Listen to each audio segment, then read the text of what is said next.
अच्छा, ग्रुप पे बता दें क्लास स्टार्ट हो गई है, तो जिसने ज्वाइन करना है वो ज्वाइन कर ले।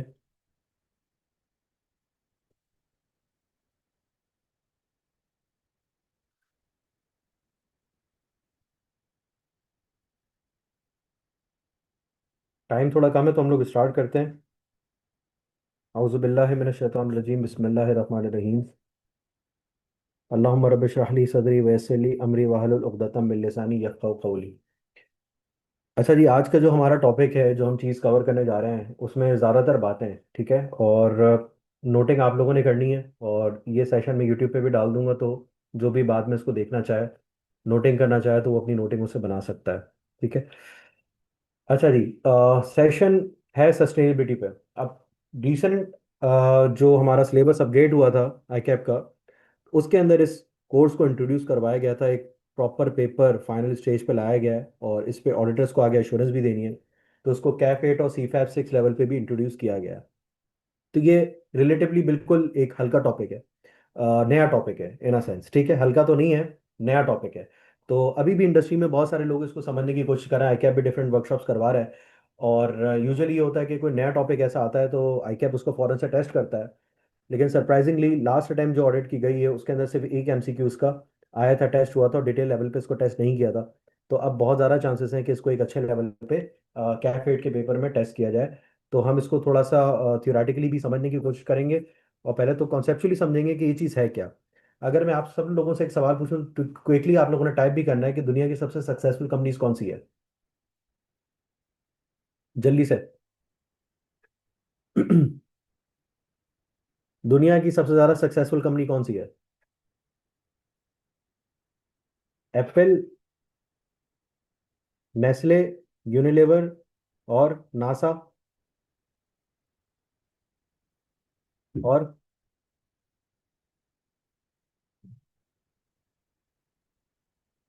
अच्छा, आप लोगों ने जितनी भी कंपनीज के एग्जाम्पल दी, उनकी प्रॉफिटेबिलिटी तो बहुत ज़्यादा है। तो क्या आजकल के ज़माने में प्रॉफिटेबिलिटी सब कुछ है? सक्सेस का फैक्टर सिर्फ प्रॉफिटेबिलिटी है? हाँ, वैसे तो है, लेकिन क्योंकि हम सस्टेनेबिलिटी पढ़ रहे हैं तो ऑब्वियसली आंसर नो होगा इसका, है ना। अच्छा, तो इसका मतलब ये है कि अब इन्वेस्टर्स जो है वो ये भी देखते हैं कि कंपनी इन्वायरमेंट को कितना डैमेज कर रही है, एम्प्लॉयज़ के साथ कैसा बर्ताव कर रही है, कैसा सलूक कर रही है, कंपनी के अंदर चाइल्ड लेबर तो नहीं है, पोल्यूशन तो नहीं फैला रही, वुमेन एम्प्लॉयज़ को इक्वल अपॉर्चुनिटी दे रही है, कंपनी के अंदर करप्शन तो नहीं है। ये सब चीज़ें ना, तो इसी को अंग्रेजी में सस्टेनेबिलिटी कहते हैं। इसी कॉन्सेप्ट को, सस्टेनेबिलिटी जो कॉन्सेप्ट है, वो इसी थ्योरी के अराउंड घूम रहा है, इन्हीं चंद सवालों के क्वालिटेटिव फैक्टर्स कि कंपनी अगर इंसान होती तो किस तरीके से होती है, ऐसे सिंपल होके सोचो इसको। ठीक है। फॉर एग्जाम्पल, एक कंपनी है जो 50 अरब प्रॉफिट कमा रही है, लेकिन वो दरिया के अंदर सारा केमिकल बहा रही है, वर्कर्स को अपने ओवर टाइम के पैसे नहीं दे रही है, चाइल्ड लेबर के अंदर इन्वॉल्व है, वो टैक्स चोरी कर रही है, रिश्वत चला रही है। और दूसरी तरफ एक और कंपनी भी है जिसका प्रॉफिट 48 बिलियन समझो है, 2 बिलियन कम है, मगर वो सोलर एनर्जी यूज कर रही है, एम्प्लॉयज की इंश्योरेंस के लिए वो पैसे दे रही है, लाइफ जनरल सब इंश्योरेंस करवा रही है, वुमेन एम्प्लॉयमेंट पॉलिसी वो निकाल रही है, वुमेन सेफ्टी मेजर्स ले रही है, कार्बन एमिशन को रिड्यूस करने के लिए काम कर रही है, दरख्त उगा रही है, और ट्रांसपेरेंसी अपनी गवर्नेंस के अंदर लेकर आ रही है। तो अगर आप इन्वेस्टर होते अगर आप इन्वेस्टर होते तो आप कंपनी ए के अंदर इन्वेस्ट करते या कंपनी बी के अंदर इन्वेस्ट करते, है ना। तो यही सवाल आजकल इन्वेस्टर कर रहा है, यही सवाल आजकल इन्वेस्टर कर रहा है कि भाई तुम इन सारे प्रोजेक्ट्स के अंदर, इन सारी चीजों के अंदर इंसानियत के लिए क्या पैसा खर्च कमा रहे हो। ठीक है। तो सिंपल लैंग्वेज में सस्टेनेबिलिटी का मतलब है, आज प्रॉफिट कमाओ लेकिन फ्यूचर जनरेशन का हक मत मारो। ठीक है, फ्यूचर जनरेशन का हक मत मारो। तो profitability without responsibility is now no longer acceptable. This is the core concept of sustainability. ठीक है। प्रॉफिटेबिलिटी विदाउट रिस्पॉन्सिबिलिटी, ये बहुत जबरदस्त लाइन बोल दी, किसी मूवी की लग रही है। Profitability without responsibility is no longer acceptable, Spiderman का डायलॉग है ना, with great power comes great responsibility. तो आप लोग खानदान में बड़े ताया होते हैं तो सारे बड़े ताया से उम्मीद लगाते हैं, बड़े भाई बहनों से उम्मीद लगाते हैं, ऐसे ही होता है ना। तो वो वाला रोल यहाँ पर आपने करना है। तो ये सब हुआ कैसे? 1990, सही है, बहुत सारे लोग उस वक्त आई थिंक पैदा नहीं होंगे, तो सारे जेंजीज है ना भाई, मिलेनियर्स तो कोई नहीं है इसमें। हाँ, तो 12-13 टाइम लगा के बैठा होगा तो वो होगा मिलेनियल, हाँ, वरना तो सारे जेंजी होंगे। अच्छा जी, तो 1990 की दिहाई में कुछ इश्यूज अराइज हुए, climate change, global warming, pollution, flood, और पानी की शॉर्टेज होने लगी, चाइल्ड लेबर के इश्यूज आए, ह्यूमन राइट के इशू आए, बहुत सारे करप्शन का स्कैंडल आया। जैसे आप वॉक्स वेगन उठा लो, उसका एमिशन का एक स्कैंडल निकला था। तो क्या किया कंपनी ने, एमिशन को मैनिपुलेट किया। उसकी फाइनेंशियल स्ट्रेंथ थी, स्ट्रांग थे फाइनेंशियल स्टेटमेंट, लेकिन उसकी जो रेपुटेशन थी वो डिस्ट्रॉय हो गई। उसकी वजह से उसको, वॉक्स वेगन सर्च कर लेना गूगल पे, उसको बिलियन रुपीस का, बिलियंस ऑफ डॉलर्स का नुकसान बर्दाश्त करना पड़ा। एक और एग्जांपल, बीपी ऑयल, ठीक है, प्रॉफिट अच्छा था, ऑयल लीकेज हुई, इन्वायरमेंट तबाह हुआ, कंपनी को बिलियंस का फाइन लगा। सही है, तो अगर आप इन्वायरमेंट का ख्याल नहीं रखते तो फिर ये चीजें भी आपकी कंपनी को तबाह कर दी। इसका मतलब प्रॉफिटेबली कुछ भी नहीं है। पाकिस्तान की इंडस्ट्री की अगर मैं बात करूं तो टेक्सटाइल इंडस्ट्री, अगर कंपनी अनट्रीटेड केमिकल बिल्कुल रॉ केमिकल जो डिजास्टर्स और हैजार्डस केमिकल होता है, उसको दरिया में बहा दे, उसको समंदर में बहा दे, तो प्रॉफिट तो वैसे ही आ रहा है लेकिन इन्वायरमेंट तबाह हो रहा है। तो ये सस्टेनेबल बिजनेस नहीं है। ठीक है, तो अब सवाल यह है कि सारी इंफॉर्मेशन इन्वेस्टर को कैसे पता चलेगी। तो जवाब यह है कि कंपनी खुद अपनी रिपोर्ट पब्लिश करेगी। उस रिपोर्ट का नाम है सस्टेनेबिलिटी रिपोर्ट। उस रिपोर्ट का नाम है,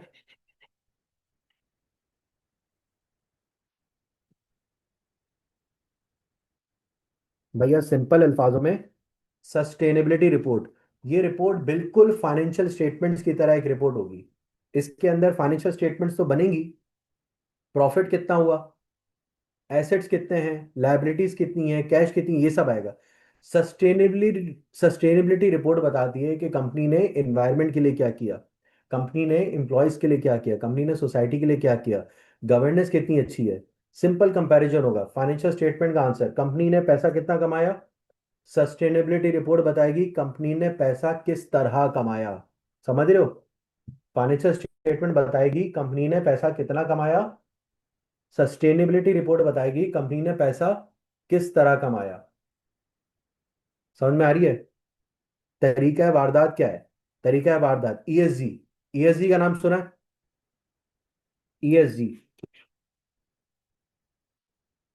इन्वायरमेंटल, सोशल और गवर्नेंस। इन्वायरमेंट मतलब कंपनी के साथ कैसा बिहेव करती है, कंपनी इन्वायरमेंट के साथ कैसा बिहेव करती है, कार्बन एमिशन हो गया, वाटर यूजेज हो गया, इलेक्ट्रिसिटी कंजम्पशन हो गया, पीपल मैनेजमेंट हो गया, वेस्ट मैनेजमेंट हो गया, ट्री प्लांटेशन की हम बात करें, सोलर पैनल की यूजेज पे बात करें, हम विंड एनर्जी प्रोजेक्ट की बात करें, हम रिन्यूएबल एनर्जी की बात करें। ठीक है, तो ये सारी चीजें इन्वायरमेंट के लिए आ जाती हैं। फॉर एग्जाम्पल अगर पाकिस्तान में बात करूं, लकी सीमेंट है, ठीक है, वेस्ट हीट रिकवरी प्लांट्स उसने लगाए हुए हैं, ऑल्टरनेट फ्यूल्स पे वो काम कर रही है, लोअर एमिशंस पे काम कर रही है।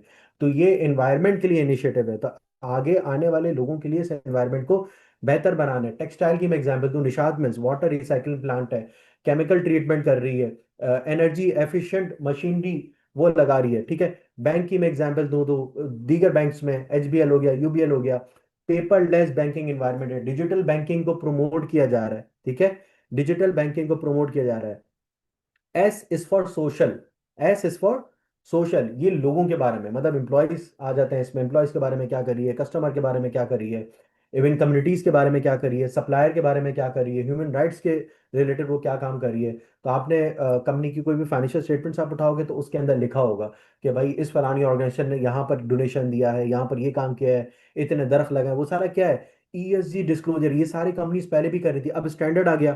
ठीक है, एम्प्लॉयज के लिए क्या किया भाई, एम्प्लॉय की सेफ्टी के लिए क्या किया, मेडिकल फैसिलिटीज के लिए क्या किया, ट्रेनिंग के लिए क्या किया, डिस्क्रिमिनेशन पॉलिसीज के लिए क्या किया, वुमेन एम्पावरमेंट के लिए क्या काम किया, चाइल्ड चाइल्ड लेबर के लिए क्या काम किया, कम्युनिटी के लिए क्या काम किया, या स्कॉलरशिप्स के लिए क्या काम किया।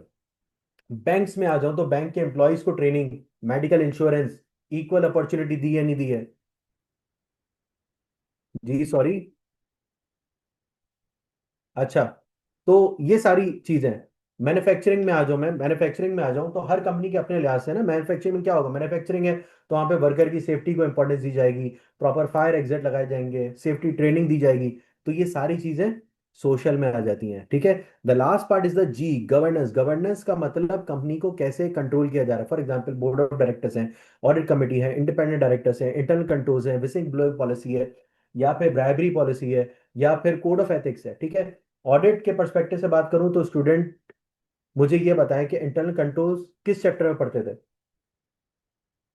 या कौन से स्टैंडर्ड में इंटरनल कंट्रोल्स का तस्करा है, कौन से स्टैंडर्ड में। Understanding the entity environment including it's internal control, कौन सा स्टैंडर्ड है भाई।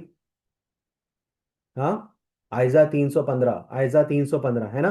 गवर्नेंस एंड इंटरनल कंट्रोल्स का डायरेक्ट रिलेशन है। स्ट्रॉन्ग गवर्नेंस होगी, स्ट्रॉन्ग कंट्रोल्स होंगे तो फ्रॉड भी कम होगा और रिपोर्टिंग की रिलायबिलिटी भी बढ़ेगी। बात समझ में आ रही है। हाँ जी। सर अब सवाल ये है फ्रेमवर्क, अब सवाल है फ्रेमवर्क का। सर सवाल है फ्रेमवर्क है कि कंपनी सस्टेनेबिलिटी रिपोर्ट किस फॉर्मेट पे बनाएगी। तो हर कंपनी अपनी मर्जी से बना सकती है। हाँ, हर कंपनी अपनी मर्जी से बना सकती है। नहीं सर, इसके लिए आईएफआरएस फॉलो करना पड़ेगा ना। वैसे सस्टेनेबिलिटी रिपोर्टिंग भी फ्रेमवर्क फॉलो करती है, ये मैं बता दूं आप लोगों को, है ना। तो आप लोगों के लिए तीन नाम अभी इंपॉर्टेंट है। वो क्या है। जीआरआई स्टैंडर्ड है, आईएफआरएस S1, S2, और सर इन सब का खुलासा भी करेंगे। GRI, GRI global reporting initiative, सबसे पुराना फ्रेमवर्क, वाइड रिपोर्टिंग, ऑलमोस्ट हर इंडस्ट्री यूज करती है, ठीक है। IFRS sustainability standard, IFRS, simple सी एक चीज बताऊं, सिर्फ दो स्टैंडर्ड याद रखो, S1 and S2, that's it. ये जैसे कमेंट पे लिखा ना, S1 एंड S2। S1 क्या है। S1 जर्नल सस्टेनेबिलिटी से रिलेटेड, मतलब कि कंपनी के तमाम सस्टेनेबिलिटी रिस्क और अपॉर्चुनिटीज, क्लाइमेट भी आ जाएगा, वाटर भी आ जाएगा, एम्प्लॉयज भी आ जाएगा, गवर्नेंस भी आ जाएगी, सप्लाई चेन जनरल, ठीक है। जनरल सस्टेनेबिलिटी रिस्क यहां पर कवर है। Sustainability overall, S1 is equal to sustainability overall, sustainability overall, ये लिखते रहना, ठीक है। S2 सिर्फ क्लाइमेट से रिलेटेड है। S2 only relates to climate, ठीक है। S2 only relates to climate. Climate में क्या क्या आ जाता है भाई। Global warming, carbon emission, temperature, flood, heat waves, ठीक है, energy consumption, green house gases, ये सारी बायोडायवर्सिटी, ये सब चीजें आ जाती हैं उसमें। क्लियर है भाई, क्लियर है, यहां तक क्लियर है। अब इन्वेस्टर्स को सस्टेनेबिलिटी रिपोर्ट क्यों चाहिए। जवाब ऑलरेडी दे दिया था कि भाई इन्वेस्टर जो है वो प्रॉफिट नहीं देखते सिर्फ, वो फ्यूचर भी देखते हैं। फॉर एग्जांपल जैसे हमने दो सीमेंट की दो कंपनी थी, उनकी प्रॉफिटेबिलिटी को हमने कंपेयर किया, वो जो काम कर रहे हैं उनको हमने कंपेयर किया। अब हम तो ऑडिटर्स हैं, हम सस्टेनेबिलिटी से क्यों कंसर्न हो रहे हैं भाई। हम्म, क्यों कंसर्न हो रहा है। क्योंकि सस्टेनेबिलिटी रिपोर्टिंग स्टैंडर्ड्स हैं भाई। इन्वेस्टर हमारे ऊपर रिलायंस प्लेस कर रही है, रिलायबल रिपोर्टिंग होनी चाहिए। कंपनी हो सकता है फॉल्स ईएसजी क्लेम करें कि भाई हम ये काम कर रहे हैं, हम ये काम कर रहे हैं, हम ये काम कर रहे हैं।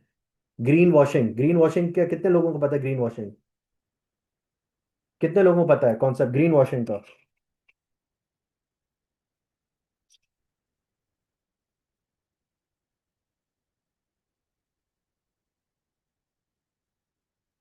ग्रीन वॉशिंग, हाँ। सर कंपनी असल में सस्टेनेबल होती ही नहीं है, लेकिन रिपोर्ट में खुद को इन्वायरमेंट फ्रेंडली दिखा रही है। This concept is called green washing. लिख लेना अपने पास, हो सकता है एग्जामिनर पूछ रहे भाई एमसीक्यू में, है ना। फॉर एग्जाम्पल प्लास्टिक बॉटल बनाने वाली कंपनी रिपोर्ट में लिख रही है वी लव नेचर। हाँ, WTF। सही है, समझ में आ रहा है। ये ग्रीन वॉशिंग है भाई। अब ऑडिटर इसको वेरीफाई करता है। सही है, बात समझ में आ रही है। अब थ्योरेटिकल पार्ट की तरफ आते हैं। अगर सस्टेनेबिलिटी रिपोर्ट बनानी है तो कुछ रिक्वायरमेंट भी होगी। हाँ, अगर सस्टेनेबिलिटी रिपोर्ट्स बनानी है तो कुछ रिक्वायरमेंट भी होगी। रिक्वायरमेंट वन, भाई को रिकॉग्नाइज फ्रेमवर्क होना चाहिए। रिपोर्ट जीआरआई या आईएफआरएस S1 S2 के मुताबिक होना चाहिए। Requirement number two, material ESG matters, सिर्फ इंपॉर्टेंट चीजें डिस्क्लोज करनी होंगी, हर छोटी मोटी बात नहीं। मटीरियल इंपॉर्टेंट चीजें, material ESG matters. Number one, recognise framework.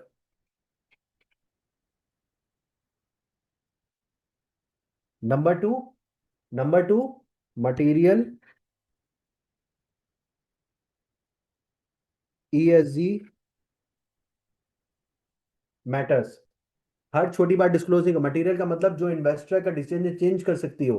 What is materiality? Any amount, classification, presentation, disclosure is material to the user of the financial statement if it is expected to influence the economic decision of the user taken on the basis of financial statement. This is the definition of materiality given by the IFRS framework. ऐसा ही है ना? तो अगर कोई material ESG matter, कोई ESG matter ऐसा है जो यूजर के डिसीजन को चेंज कर सके, तो आपने डिस्क्लोज करना है। फॉर एग्जांपल, बैंक में साइबर सिक्योरिटी ब्रीच, मटेरियल है। ऑफिस का पेंट कलर है, किस तरह का पेंट कर रहे हो, इमटेरियल। टेक्सटाइल में, दरिया में आप कितना पोल्यूशन फैला रहे हो, रिवर पॉपुलेशन में कितना आप कर रहे हो, मटेरियल है। सीईओ की फेवरेट कार कौन सी है, इमटेरियल है। रेगुलेटरी कंप्लायंस में बात करो तो कंट्री के रेगुलेशंस भी फॉलो होंगे। पाकिस्तान में एसईसीपी हो गया, कोड ऑफ कॉर्पोरेट गवर्नेंस हो गया, लिस्टिंग रेगुलेशन हो गया, ये सब इन सब चीजों की कंप्लायंस होगी। बात समझ में आ रही है? तो मैनेजमेंट बोलती है, फर्ज करो हमारी कार्बन एमिशन 10,000 टन है, मैं क्या करूंगा? सर मान लूंगा। हाँ भाई, मान लूंगा। नहीं, मैं एविडेंस लूंगा, इलेक्ट्रिसिटी बिल लूंगा, फ्यूल परचेज लूंगा, प्रोडक्शन रिपोर्ट लूंगा, एमिशन कैलकुलेशन लूंगा, थर्ड पार्टी रिपोर्ट्स लूंगा, मैं साइट भी विजिट करूंगा करनी हो तो। सर ये सब ऑडिट एविडेंस है, ये सब ऑडिट एविडेंस। उसी तरह जिस तरह मैं फाइनेंशियल स्टेटमेंट्स का ऑडिट करता हूँ, किसी भी ऑडिट में इस ऑडिट के अंदर भी प्री कंडीशंस होती है। Pre conditions of an audit पढ़ा है ना? ISA 210 para number 6, pre conditions of an audit. हाँ सर, अश्योरेंस भी तभी होगी जब ये दो चीजें हो। कौन सी? Recognise framework. अगर फ्रेमवर्क नहीं है तो अश्योरेंस भी नहीं है। सर अश्योरेंस किस पे दूं? भाई फाइनेंशियल स्टेटमेंट बनते हैं ना आईएफआरएस पे। अगर फाइनेंशियल स्टेटमेंट आईएफआरएस पे ही बना ही नहीं रहे तो मैं अश्योरेंस किस पे दूं? आईएफआरएस ही नहीं है, अश्योरेंस किस पे दूं? कंपनी बोलती है हमने अपने खुद की सस्टेनेबिलिटी पॉलिसी बना ली, ऑर्डर कहेगा सॉरी बेंचमार्क ही नहीं है, मैं किस बेसिस पे वेरीफाई करूं तुम्हारी चीजों को? Second, material ESG. Material ESG matters भी डिस्क्लोज होने चाहिए। अगर इंपॉर्टेंट इंफॉर्मेशन ही हाइड कर दी है रिपोर्ट से, तो अश्योरेंस की, अश्योरेंस किस चीज पे दूं भाई? मैटर ही नहीं होगा ना। फैक्ट्री ने पोल्यूशन किया, रिपोर्ट में मेंशन ही नहीं किया, ऑडिटर अश्योरेंस कैसे देगा? दे सकता है? हाँ भाई, दे सकता है। तो पॉसिबल ही नहीं है ना सर, अश्योरेंस बिल्कुल भी नहीं दे सकता। यहां तक बात क्लियर है? क्लियर है? अच्छा जी। तो एक और एग्जांपल लेते हैं, एक और एग्जांपल लेते हैं। अगर कोई बंदा आज इंस्टाग्राम पे पोस्ट डाल दे कि मैं मिलियनेयर हूं, क्या आप बिलीव कर लोगे? बिलीव कर लोगे? नहीं ना। अगर वो बैंक स्टेटमेंट दिखा दे तो, अगर वो बैंक स्टेटमेंट दिखा दे तो मे बी, जबरदस्त सिद्रा, हो सकता है, ठीक है। मे बी अगर वो इंडिपेंडेंट ऑडिटर की रिपोर्ट दिखा दे, फिर है ना, यही सस्टेनेबिलिटी एश्योरेंस है, यही सस्टेनेबिलिटी अश्योरेंस है। डेफिनेशन सिंपल लैंग्वेज में क्या है? मैनेजमेंट रिपोर्ट बनाती है, ऑडिटर वेरीफाई करता है, जस्ट लाइक फाइनेंशियल स्टेटमेंट्स, ठीक है। और फिर रिपोर्ट देता है, जो ईएसजी इंफॉर्मेशन दी गई है उस पर कितना भरोसा किया जा सकता है। सही है? उस पर रीजनेबल एश्योरेंस ली जा सकती है कि नहीं यानी ऑडिटर सस्टेनेबिलिटी प्रिपेयर नहीं करता, सिर्फ वेरीफाई करता है। इस डिफरेंस को समझो। बात समझ में आ रही है?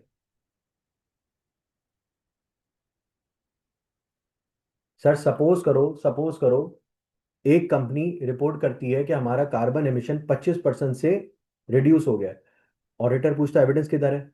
मैनेजमेंट कहती है सर सोलर पैनल इंस्टॉल किए हैं, फ्यूल कंजम्पशन कम हुई है, इलेक्ट्रिसिटी बिल है, प्रोडक्शन रिकॉर्ड है, इन्वायरमेंटल की कंसल्टेंट रिपोर्ट भी आ गई है, एमिशन कैलकुलेशन देख लो, ये सब वेरीफाई होंगे। तो सिर्फ मैनेजमेंट की बात नहीं मानी जाएगी। सही है? रेलेवेंट एविडेंसेस भी लिए जाएंगे। बात समझ में आ रही है? आई होप कि तुम लोग ये सब चीजें नोट कर रहे हो साथ में। सही है? अब ऑडिटर अपनी रिपोर्ट बनाएगा, ये रिपोर्ट सेम उसी तरह होगी जिस तरीके से हम फाइनेंशियल स्टेटमेंट्स पे रिपोर्ट देते हैं, लेकिन रिपोर्ट सस्टेनेबिलिटी के कॉन्टेक्स्ट में होगी। इस रिपोर्ट का पर्पस स्टेक होल्डर्स के ट्रस्ट को इन्हांस करना है। सही है। अच्छा, आप लोगों की जो बुक है ना उसके अंदर 5 चीजें दी हुई हैं। 5 चीजें। सही है। 5 चीजें दी हुई हैं। 5 चीजों को हम ऐसे डिफाइन कर लेते हैं। SSPR। S stands for subject. S stand for standard. S stand for standard. P stands for procedures. P stand for procedures. S stands for scope. S stand for scope and R stands for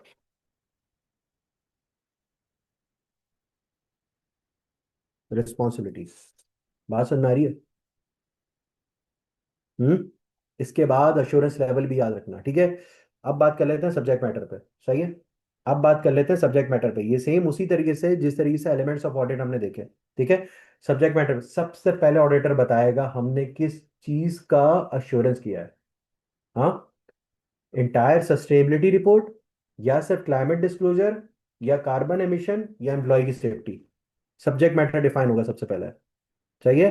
for example lucky cement पे मैं काम कर रहा हूं तो हमने सिर्फ green house gas emission verify किए, बाकी ये वेरीफाई नहीं किया, तो ये रिपोर्ट में क्लियरली मेंशन होगा। बात समझ में आ रही है? अगर स्कोप क्लियर है तो हमारा इन्वेस्टर भी कंफ्यूज नहीं होगा। Number 2, standard criteria. ऑडिटर बताएगा कंपनी ने किस बेंचमार्क को फॉलो किया। बेंचमार्क कौन से भाई? S1 है, S2 है, GRI है। बात समझ में आ रही है? S1 S2 और GRI, यही है ना भाई? हाँ। फॉर एग्जाम्पल कंपनी अगर खुद बेंचमार्क यूज कर ले तो ऑडिटर बोलेगा कि बेंचमार्क सूटेबल है या नहीं। बिल्कुल आइजा वाला क्राइटेरिया फॉलो होगा यहाँ पर। GRI भाई, अभी तो डिस्कस किया था। हाँ भाई, कोई बताए इनको GRI क्या है? अच्छा जी, आगे बढ़े। बिल्कुल। Group reporting initiatives. Number 3, level of assurance. यहां पर बहुत सारे लोग कंफ्यूज जाते हैं। मैं बोलता हूं, सपोज आप डॉक्टर के पास गए। सही है। आप डॉक्टर के पास गए, डॉक्टर ने सिर्फ सिम्टम्स देखे, कुछ आपको दवाइयां दी, नीली पीली हरी काली दवाइयां दी, तो ये क्या है भाई? Limited assurance. डॉक्टर ने बोला, आपने पूछा डॉक्टर क्या हुआ, डॉक्टर ने नब्ज देखी हाथ की और बोला कि कुछ नहीं, सही हो जाएगा, लेकिन कुछ बताया ही नहीं। उससे 3 4 गोलियां दी, एक पिंक वाली उसने सिरप दी, मिक्स करके गए ना भाई कोई ऐसे डॉक्टर के पास। हाँ।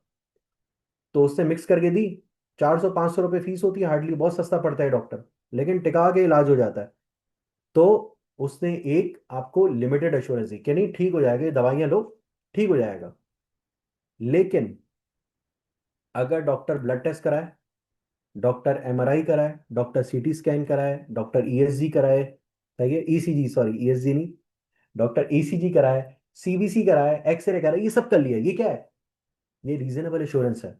ये रीजनेबल एश्योरेंस है। एविडेंस ज्यादा, तो इसका मतलब कॉन्फिडेंस भी ज्यादा। लिमिटेड एश्योरेंस, मॉडरेट कॉन्फिडेंस, कम टेस्टिंग, कम एविडेंस, कॉस्ट भी कम लगेगी, बिल्कुल सही कहा नूरलन, कॉस्ट भी कम लगेगी, है ना? बात समझ में आ रही है?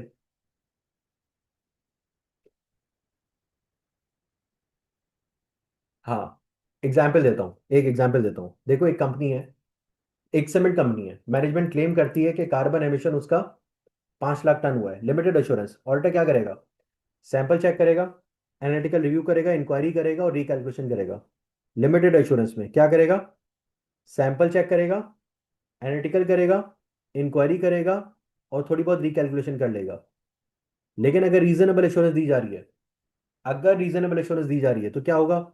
सर पूरी पॉपुलेशन रिकैलकुलेट करेगा, साइट जाके इंस्पेक्ट करेगा, इलेक्ट्रिसिटी के बिल वेरीफाई करेगा, फ्यूल के बिल्स वेरीफाई करेगा, थर्ड पार्टी कंफर्मेशन देगा, एक्सपर्ट इन्वॉल्व करेगा, सेटेलाइट से डेटा मंगवाएगा जहां एप्लीकेबल है, भाई ऐसे है ना डेटा साइंटिस्ट, सेटेलाइट से डेटा मंगवाएगा जहां अवेलेबल है, टेस्ट करेगा चीजों को, डिफरेंस अब क्लियर हुआ आप लोगों को कि रीजनेबल एश्योरेंस के अंदर क्या टेस्टिंग करेगा और लिमिटेड एश्योरेंस में क्या टेस्टिंग करेगा, दोनों के टेस्टिंग का लेवल क्या होगा। हाँ, क्लियर हुआ। तो सर रिपोर्ट में ये भी मेंशन होगा स्कोप ऑफ वर्क, कि हमने क्या प्रोसीजर परफॉर्म किया, हमने इंस्पेक्शन की, हमने ऑब्जर्वेशन की, इंक्वायरी की, एनालिटिकल प्रोसीजर की, रिकैलकुलेशन किया, साइट विजिट किया, जो भी प्रोसीजर की है वो उस रिपोर्ट के अंदर भी मेंशन होगा। बात समझ में आ रही है। नॉर्मली प्रोसीजर्स का स्टैंडर्ड कौन सा होता है। हाँ, ऑडिट प्रोसीजर का, नॉर्मली ऑडिट एविडेंस का स्टैंडर्ड कौन सा होता है।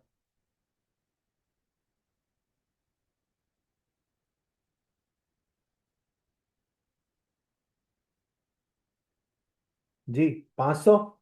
जबरदस्त। तो मतलब सस्टेनेबिलिटी भी एक अश्योरेंस एंगेजमेंट है, वही प्रोसीजर कर रहा हूँ, बस सब्जेक्ट डिफरेंट है। अब बात कर लेते हैं रिस्पॉन्सिबिलिटीज की। तो रिपोर्ट के अंदर मैनेजमेंट और ऑडिटर की रिस्पॉन्सिबिलिटी भी सेपरेट होगी, जिस तरीके से हम प्रीवियस रिपोर्ट्स में देते आ रहे थे। इंटरनल कंट्रोल्स मेंटेन करना, डेटा कलेक्ट करना, फ्रेमवर्क फॉलो करना। ऑडिटर की रिस्पॉन्सिबिलिटी लेने में क्या होगा भाई, एविडेंस कलेक्ट करना, कंक्लूजन देना, इंडिपेंडेंट रहना, प्रोफेशनल जजमेंट यूज करना। ये सारी चीजें उसके अंदर काउंट करेंगी। बात समझ में आ रही है। तो मैनेजमेंट रिपोर्ट प्रिपेयर करेगी और ऑडिटर उसका ऑडिट करेगा।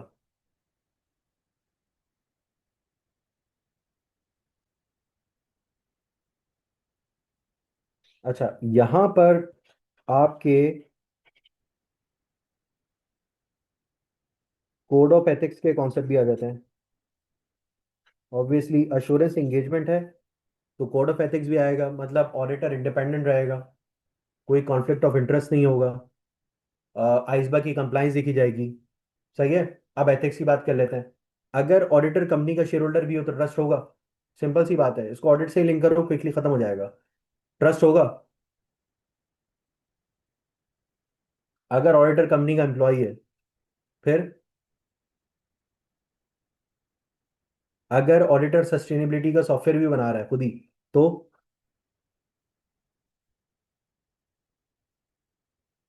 इसलिए एथिक्स भी यहाँ पर इंपॉर्टेंट है। कौन कौन से आएंगे भाई ethical principle. Integrity, professional competence, objectivity, confidentiality और प्रोफेशनल बिहेवियर। सेल्फ रिव्यू तो थ्रेड है ना भाई, सेल्फ रिव्यू तो थ्रेड है। तो वही सारे कॉन्सेप्ट यहाँ पर अप्लाई होंगे। इंटेग्रिटी मतलब सच बोलना, ऑब्जेक्टिविटी बायस नहीं रहो, दोस्ती यारी ना करो, किसी प्रेशर में नहीं आओ, सिर्फ एविडेंस पे फोकस करो। प्रोफेशनल कॉम्पिटेंस, अपनी नॉलेज को कंटिन्यूस बेसिस पे अपडेट करते रहो। क्लाइमेट रिपोर्टिंग समझो, एमिशन कैलकुलेशन को समझो, टेक्नोलॉजी को समझो। प्रोफेशनल कॉम्पिटेंस के साथ ड्यू केयर, सिर्फ नॉलेज नहीं केयर के साथ काम करो। एविडेंस को प्रॉपरली इवेल्युएट करो, प्रॉपरली रिव्यू करो, डॉक्यूमेंटेशन मेंटेन करो। फिर आ जाती है हमारी कॉन्फिडेंशियलिटी, कि क्लाइंट जो आपको इन्फॉर्मेशन दे रहा है वो कहीं लीक ना हो। फिर प्रोफेशनल बिहेवियर, के लॉ को फॉलो करो, क्लाइंट पे बैठ के टिकटॉक नहीं बनाओ, प्रोफेशन को बदनाम ना करो। बात समझ में आ रही है। तो वही चीजें जो आपने ऑडिट के अंदर पढ़ी थी, एथिकल प्रिंसिपल से रिलेटेड, वही चीजें यहाँ पे अप्लाई हो जाएंगी। समझ में आ रही है चीज। अच्छा, अब अगर हम बैंकों की बात करें, फर्ज करो एचबीएल की सस्टेनेबिलिटी रिपोर्ट वो पब्लिश होती है, यूबीएल की सस्टेनेबिलिटी रिपोर्ट पब्लिश होती है, तो उसमें लिखा होगा कि भाई पेपर कंजम्पशन 40% से रिड्यूस हो गई। ऑडिटर वेरीफाई करेगा कैसे, पेपर का परचेज रिकॉर्ड देख लेगा, ब्रांचेस से डेटा मंगवा लेगा, प्रिंटर का यूजेस देख लेगा, डिजिटल बैंकिंग के स्टैटिस्टिक्स देख लेगा, ईआरपी रिपोर्ट्स देख लेगा। अगर एविडेंस एग्री करते हैं तो अश्योरेंस रिपोर्ट दे देगा। बात समझ में आ रही है। मैन्युफैक्चरिंग के अंदर भी ऐसे ही काम होगा। कंपनी क्लेम कर रही है कि एम्प्लॉय के जीरो एक्सीडेंट हुए हैं, मैन्युफैक्चरिंग है ना, एम्प्लॉय सेफ्टी पे ज्यादा फोकस होगा वहां पे। ऑडिटर वेरीफाई करेगा, किस तरह वेरीफाई करेगा भाई, जल्दी बता दो, खुद बता दो जल्दी, किस तरीके से खुद वेरीफाई करेगा।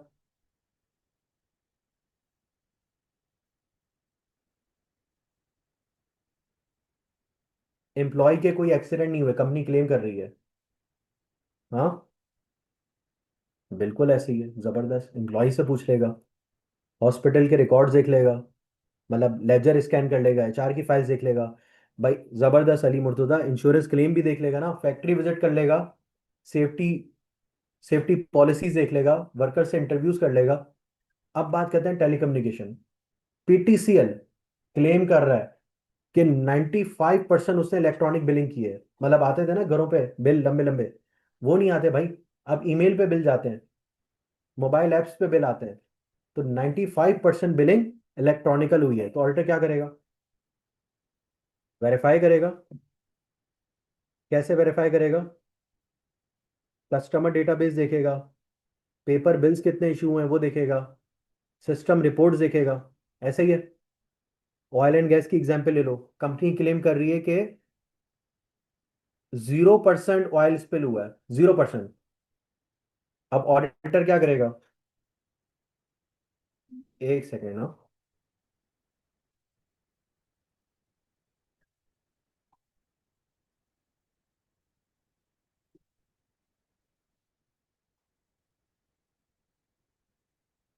अच्छा जी।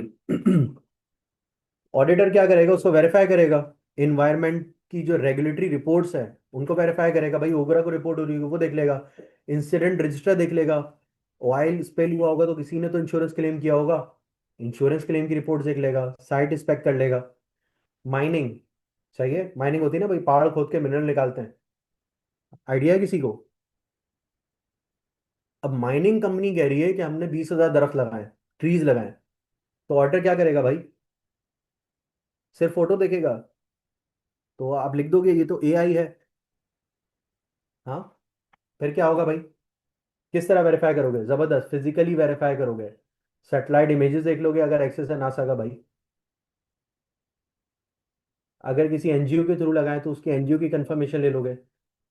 तो दरख्त लगाने के लिए कुछ सीड्स भी तो परचेज किए होंगे, सीड्स भी तो परचेज किए होंगे, या दरख्त ही परचेज कर लिए होंगे, छोटे मोटे पौधे परचेज कर लिए होंगे। वो देख लोगे, फिजिकल काउंट कर लोगे, क्योंकि उसने बोला 20,000 दरख्त लगाए। बात समझ में आ रही है? हम्म। भाई हमारा कॉन्सेप्ट क्या होता है कि सस्टेनेबिलिटी सिर्फ इन्वायरमेंट से रिलेट कर रही है। क्या ये कॉन्सेप्ट सही है? क्या ये कॉन्सेप्ट सही है? नहीं। यस, कौन यस बोल रहा है भाई? क्या क्या कवर होता है इसके अंदर? ईएसजी, जबरदस्त। इन्वायरमेंट, सोशल, गवर्नेंस, तीनों मिलाकर इसके अंदर कवर होते हैं। बात समझ में आ रही है? क्लियर है यहाँ पे?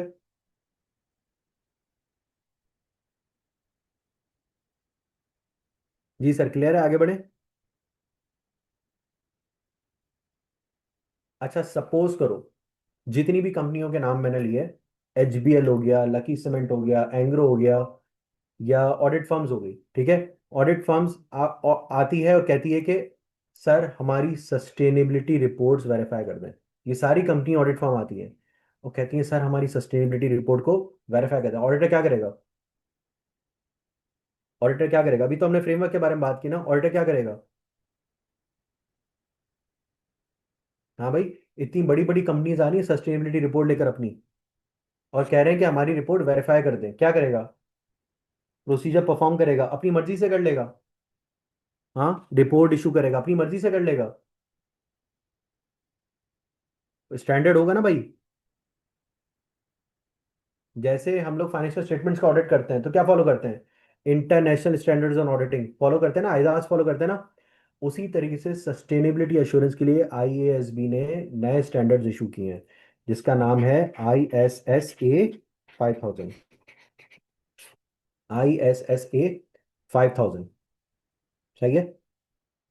अगर एग्जाम्पल ले लो, एग्जाम्पल ले लो, अगर एक डॉक्टर हर पेशेंट को अपनी मर्जी से ट्रीटमेंट देना शुरू कर दे, हाँ, अपनी मर्जी से ट्रीटमेंट देना शुरू कर दे, कोई प्रोटोकॉल नहीं है, सही है।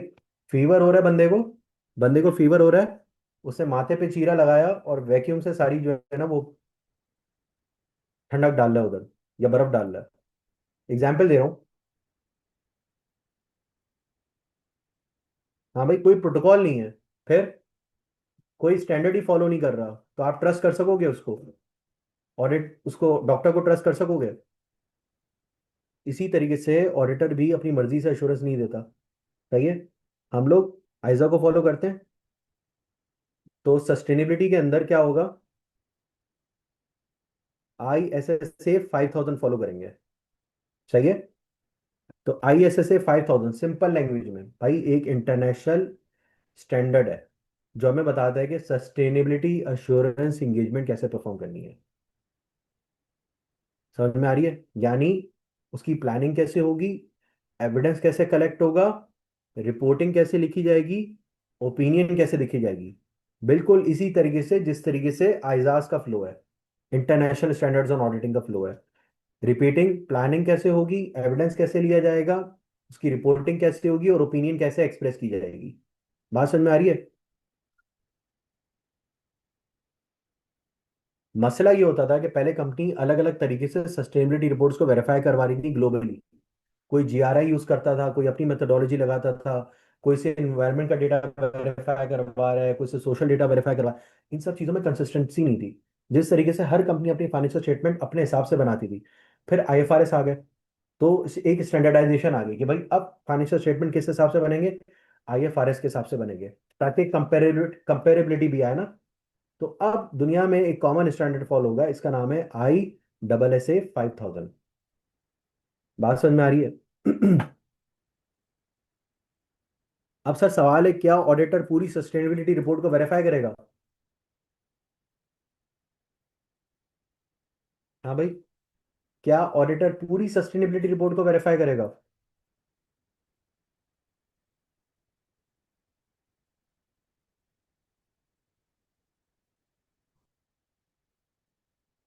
सर फॉर एग्जांपल कंपनी अपनी रिपोर्ट पब्लिश करती है, रिपोर्ट सस्टेनेबिलिटी की 100 पेजों की है। क्लाइंट कहता है कि सर सिर्फ कार्बन एमिशन वेरीफाई करके दे दें। जबरदस्त, सिर्फ कार्बन एमिशन वेरीफाई करके दे दें, बाकी रिपोर्ट की जरूरत नहीं है। क्या ये अलाउड है? क्या ये अलाउड है? बिल्कुल सर अलाउड है। बिल्कुल सर, OGDC गवर्नमेंट ने कहा सिर्फ क्लाइमेट रिपोर्टिंग मैंडेटरी है। तो ऑडिटर सिर्फ क्लाइमेट के डिस्क्लोजर को वेरीफाई करेगा, पूरी ESG रिपोर्ट को वेरीफाई नहीं करेगा। बात समझ में आ रही है?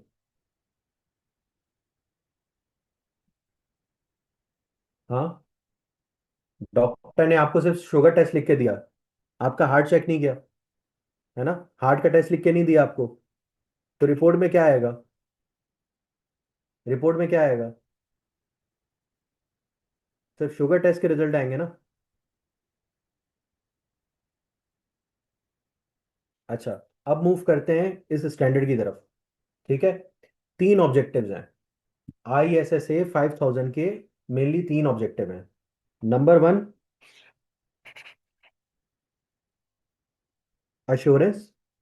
नंबर 2,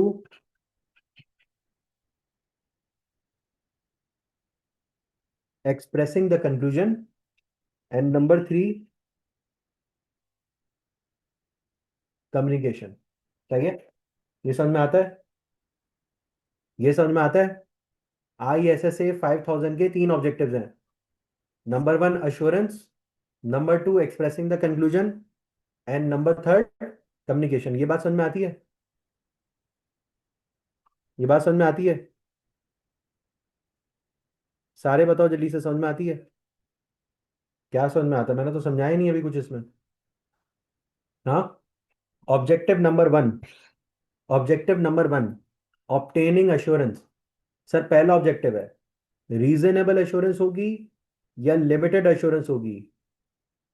मतलब एविडेंस कलेक्ट करना है, रिस्क रिड्यूस करना है, और यूजर का कॉन्फिडेंस बिल्डअप करना है, यूजर का कॉन्फिडेंस क्रिएट करना है। फॉर एग्जाम्पल एक कंपनी ये क्लेम कर रही है कि वो सोलर एनर्जी यूज कर रही है 40%।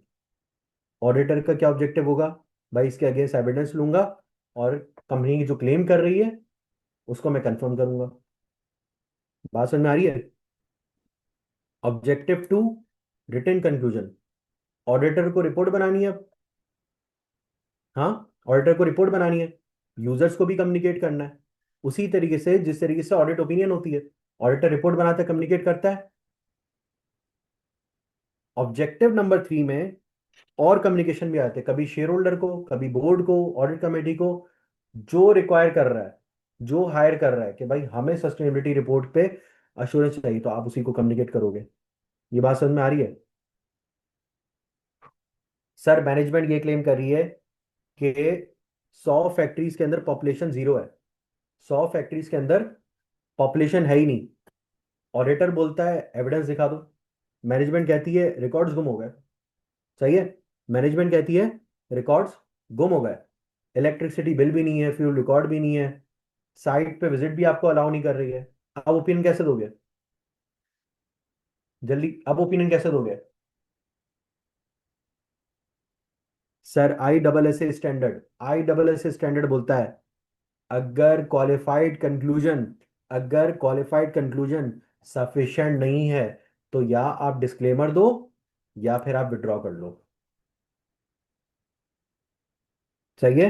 या आप डिस्क्लेमर दो या आप विड्रॉ कर लो। सर सिंपल सी बात है, नो एविडेंस,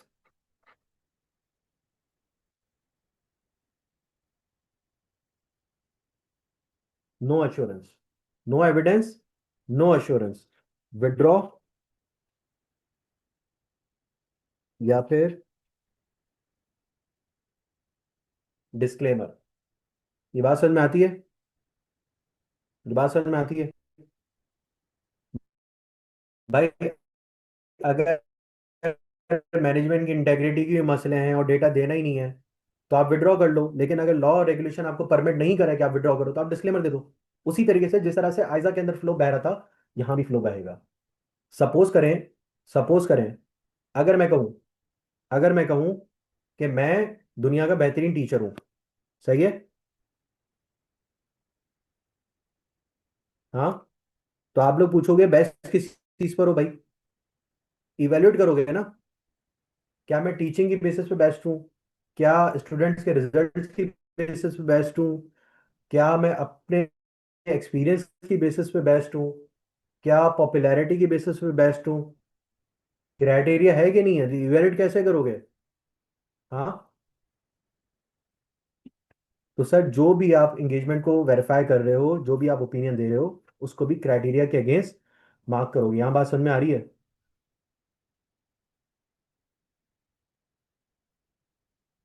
सर एग्जाम्पल से भरा हुआ है, इसको पढ़ते जाओ, पढ़ते जाओ और पढ़ते जाओ, तो चीजें आती रहेंगी, खुलती रहेंगी। फॉर एग्जाम्पल, कंपनी अपनी रिपोर्ट के अंदर लिखती है कि एम्प्लॉय सेटिस्फेक्शन सर्वे किया, 90% एम्प्लॉय सेटिस्फाइड है, तो ऑर्डर क्या पूछेगा? ऑर्डर क्या पूछेगा?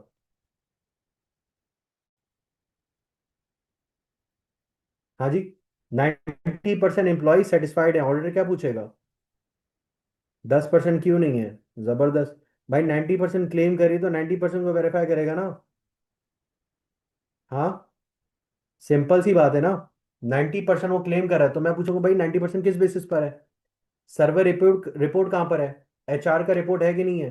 किसी इंडिपेंडेंट एजेंसी ने इसको वेरीफाई किया नहीं किया है? बेंचमार्क क्या है? कितने एम्प्लॉय सेटिस्फाई होने चाहिए? बिल्कुल ऐसे ही है। बिल्कुल ऐसे ही है। बात समझ में आ रही है यहाँ पे? तो सर उसी तरह से जिस तरीके से आप सूटेबल क्राइटेरिया आईएफआरएस का होता है, उसी तरीके से सूटेबल क्राइटेरिया सस्टेनेबिलिटी स्टैंडर्ड्स का भी होगा। सही है। उसके अंदर क्या क्या चीजें आएंगी? रेलेवेंट, रेलेवेंट और क्या आता है? कंप्लीट, रिलायबल और फाइनेंशियल रिपोर्टिंग फ्रेमवर्क के लिए क्या देखते हो आप?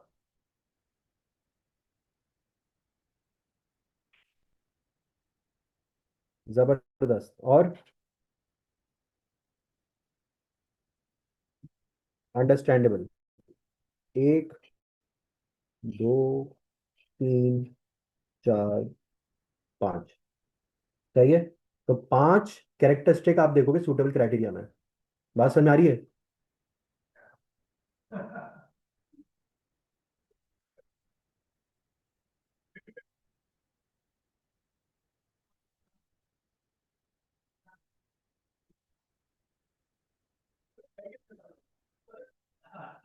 जी सर, बात समझ में आ रही है? कोई सवाल है किसी का?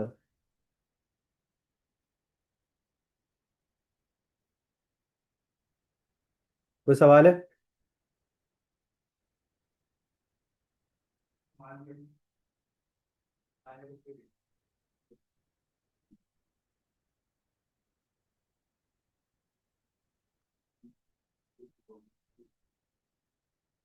आगे बढ़े। आगे बढ़े।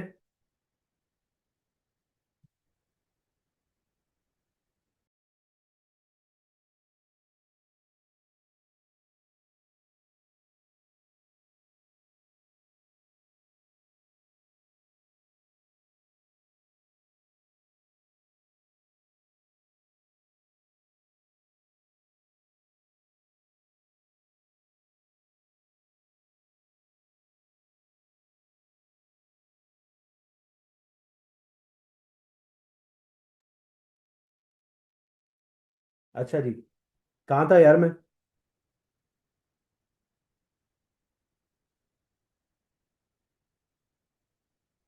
आवाज आ रही है? अच्छा जी, जिस तरह ऑडिट के अंदर हम पढ़ते हैं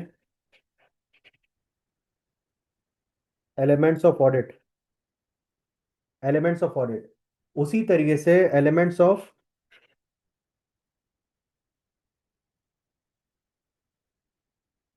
सस्टेनेबिलिटी एश्योरेंस कवर करेंगे। उसी तरीके से यहाँ पर सस्टेनेबिलिटी अश्योरेंस कवर करेंगे। ठीक है। सिंपल, यहाँ भी थ्री पार्टी रिलेशनशिप होगा, सब्जेक्ट मैटर होगा, क्राइटेरिया होगा, एविडेंस होगा। आवाज आ रही है? और रिपोर्ट होगी। हाँ जी, तो क्या बोल रहे हो सर? सर क्या बोल रहे हो? अच्छा जी, क्या क्या होगा भाई? थ्री पार्टी रिलेशनशिप है,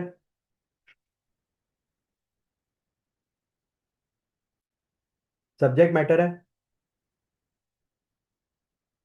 क्राइटेरिया है, क्राइटेरिया है, एविडेंस है, और रिपोर्ट है। सही है। Element one, three party relationship. हर एश्योरेंस एंगेजमेंट में तीन रिस्पॉन्सिबल तीन पार्टीज होती हैं। Number one, responsible party, practitioner, और यूजर। सब्जेक्ट मैटर में उसी तरीके से जिस तरीके से एलिमेंट ऑफ ऑडिट करते थे, है ना? बात समझ में आ रही है? सब्जेक्ट मैटर ये क्या चीज है भाई? ये क्या चीज है? सब्जेक्ट मैटर क्या चीज वेरीफाई करनी है। जिस तरह फाइनेंशियल स्टेटमेंट्स होते थे, उसी तरीके से जबरदस्त कार्बन एमिशन हो गई, वाटर यूजेज हो गया, एम्प्लॉय टर्नओवर हो गया, ये सारी चीजें यहाँ पे इंक्लूडेड हो जाएंगी। बात क्लियर है? Element three, criteria. क्राइटेरिया में क्या है भाई? फ्रेमवर्क। सर फ्रेमवर्क कौन सा होगा? जीआरआई होगा, आईएफआरएस हो गया, लोकल लॉ हो गया, what ever the framework is. यहाँ पर फ्रेमवर्क है। एविडेंस, यहाँ पर सर आपने काम करना है, यहाँ पर आपने दिमाग लगाना है, यहाँ पर दिमाग लगाना है। मैनेजमेंट अगर बोलिए 50,000 दरख्त लगाएं, तो क्या हम यकीन कर लेंगे? जबरदस्त प्रोसीजर परफॉर्म करेंगे। सही है। प्रोसीजर वो हम ऑलरेडी डिस्कस कर चुके हैं। बात समझ में आ रही है? हम लोगों ने डिफरेंट एग्जांपल्स देखी है ना यार अभी ऊपर। क्वेश्चन पूछे थे। चलो यार, इंडस्ट्री वाइज थोड़ा सा डिस्कस कर लेते हैं। चाहिए? सर मैं बैंक्स की एग्जांपल लेता हूँ कि जैसे बैंक कहता है कि हमने 90% पेपरलेस एनवायरनमेंट कर दिया है। सही है, तो एविडेंस क्या होगा? ईआरपी की रिपोर्ट हो जाएगी, कितने प्रिंटआउट्स निकाले उसका डेटा हो जाएगा, कस्टमर डेटाबेस हो जाएगी, ईमेल स्टेटमेंट भेज रहे होगे आप, वो हो जाएगी। सर सबसे बड़ा एविडेंस कि कंपनी ने पेपर परचेजिंग कितनी की है। सबसे बड़ा एविडेंस कि कंपनी ने इस बार कितने पेपर्स परचेज किए हैं। टेक्सटाइल के अंदर आ जाओ, फैक्ट्री बोलिए कि यार वाटर ट्रीटमेंट प्लांट हमने इंस्टॉल कर लिया है, क्या एविडेंस लोगे? तो प्लांट की inspection report, electricity usage, chemical consumption record, maintenance logs ले लोगे, है ना? लैब की रिपोर्ट्स ले लोगे। माइनिंग के अंदर आ जाओ, माइनिंग के अंदर आ जाओ, माइनिंग में क्या आ जाएगा? कंपनी कह रही है सर हमारी जो पानी की क्वालिटी है वो जबरदस्त है, एविडेंस। भाई लैब रिपोर्ट्स आ जाएंगी, गवर्नमेंट रिपोर्ट्स आ जाएंगी, साइट विजिट कर लोगे, वाटर सैंपल देख लोगे। बात समझ में आ रही है? बात समझ में आ रही है? Element number five, element number five, assurance report. Assurance report, evidence मिल गया, एविडेंस मिल गया। अब कम्युनिकेट कर दो। तो रिपोर्ट में आप मेंशन करोगे स्कोप, क्राइटेरिया, रिस्पॉन्सिबिलिटीज, ओपिनियन। क्या क्या कम्युनिकेट करोगे? Scope, scope, criteria,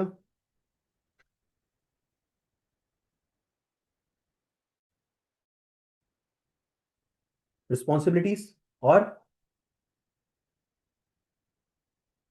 opinion. और क्या कम्युनिकेट करोगे भाई? जबरदस्त। लिमिटेशंस इफ एनी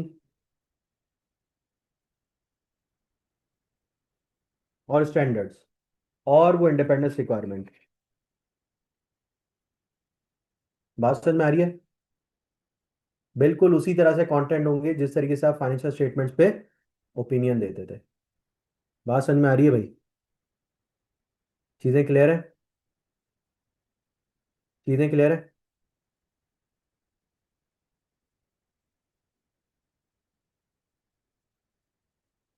आगे बढ़े। अगर अगर कोई टेक्सटाइल की कंपनी, फर्ज करो निशात मिल्स कहती है या इंटरलूप कहता है कि हमारी फैक्ट्रीज इन्वायरमेंट फ्रेंडली है, तो सवाल, कैसे वेरीफाई करोगे? फैक्ट्री देखोगे? हाँ, फैक्ट्री देखोगे। सर एविडेंस चाहिए ना, जबरदस्त एविडेंस चाहिए ना। तो एनवायरनमेंट के अंदर क्या क्या चीजें देखोगे? सर मैं वाटर ट्रीटमेंट प्लांट देखूंगा जाके, वाटर रिसाइकलिंग प्रोसेस देखूंगा, केमिकल डिस्पोजल देखूंगा, उसका प्रोसेस, इलेक्ट्रिसिटी कंजम्पशन देखूंगा, सोलर एनर्जी का कंजम्पशन देखूंगा। बात समझ में आ रही है? तो सर आपकी जितनी भी इंडस्ट्रीज हैं, माइनिंग हो गई, टेक्सटाइल हो गई, बैंकिंग हो गई, सबके स्पेसिफिक केसेस हैं। सबके स्पेसिफिक केसेस हैं। मैंने ग्रुप में एक वॉइस नोट भी सर्कुलेट किया था, इंडस्ट्री वाइड एग्जांपल्स मैंने दी थी कि ईएसजी एनवायरनमेंट में, सोशल में और गवर्नेंस में क्या क्या रिस्क होते हैं और क्या क्या प्रोसीजर लेते हैं, क्या क्या एविडेंसेस रहते हैं। तो वो वाला ऑडियो वापस से जाके सुन लेना और वहां से नोटिंग कर लेना। बात समझ में आ रही है? मैं भी फॉरवर्ड कर देता हूँ वापस से। ग्रीन वॉशिंग को याद रखना। ग्रीन वॉशिंग को याद रख लेना। सही है? ग्रीन वॉशिंग का कॉन्सेप्ट जो भी मैंने डिस्कस किया था, उसको याद रख लेना।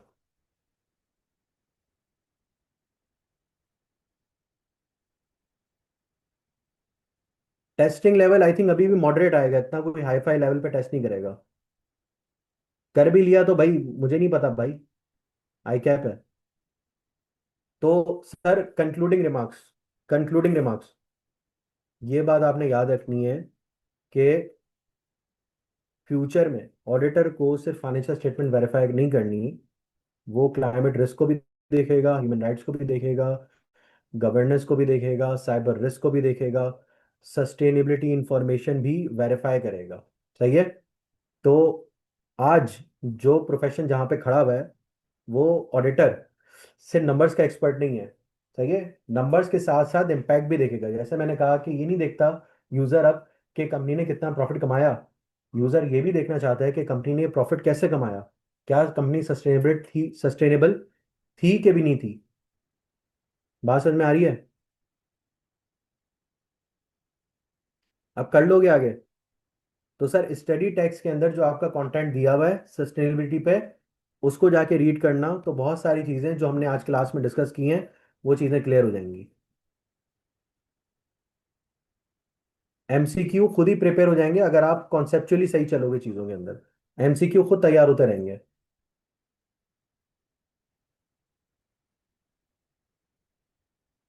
ठीक है? इंशाल्लाह मिलते हैं डायरेक्ट पावर प्ले के अंदर सैटरडे को 10 बजे सुबह। 10 बजे से ऑनवर्ड्स। 10 बजे से ऑनवर्ड्स। कब तक? जब तक सूरज चांद रहेगा। सही है? फिजिकल होगा। फिजिकल और ऑनलाइन दोनों होगा। ठीक है? चले जी, मिलते हैं अगली क्लास में। अपना ख्याल रखें। अल्लाह हाफिज।